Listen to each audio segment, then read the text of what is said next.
அருளை இன்றைக்கு வளர்த்ததனுடைய பயனை அண்ணன் அன்புமணி அவர்கள் அனுபவித்துக் கொண்டிருக்கிறார். இதே போல ஏராளமான கருப்பாடுகளை வளர்த்திருக்கிறார். இருந்தாலும் கூட இந்த கருப்பாடு அதிகமாக இன்றைக்கு லூட்டி அடித்து கொண்டிருக்கிறது. பொதுவாக பார்த்தீங்கன்னா அன்புமணி ராமதாஸ் அவர்கள் வன்முறையை விரும்பாதவர்.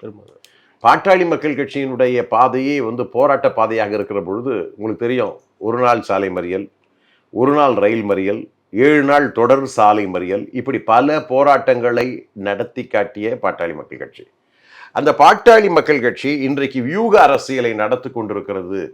போராட்ட அரசியலையும் சிறைச்சாலைக்கும் செல்லாமல் இன்றைக்கு தொண்டர்களை வழிநடத்தி, அதே நேரத்தில் தேவைப்பட்டால் போராட்டம் செய்தும் தேவைப்பட்டால் சிறைக்கு அனுப்பியும் அரசியலிலே அறவழி அரசியல் நடத்தி கொண்டிருக்கிறவர் அன்புமணி ராமதாஸ். அதனால தான் இன்றைக்கு அன்புமணி ராமதாஸ் அரசியலை பார்த்து இன்றைக்கு எல்லோரையும் ஆச்சரியப்படுகிறார்கள், பொறாமைப்படுகிறார்கள். இன்னைக்கு வரக்கூடிய பல அரசியல் கட்சிகள் பாட்டாளி மக்கள் கட்சியிலே அன்புமணி ராமதாஸுடைய நடவடிக்கைகளை உற்று பார்த்து அரசியல் நடத்த ஆரம்பித்திருக்கிறார்கள்.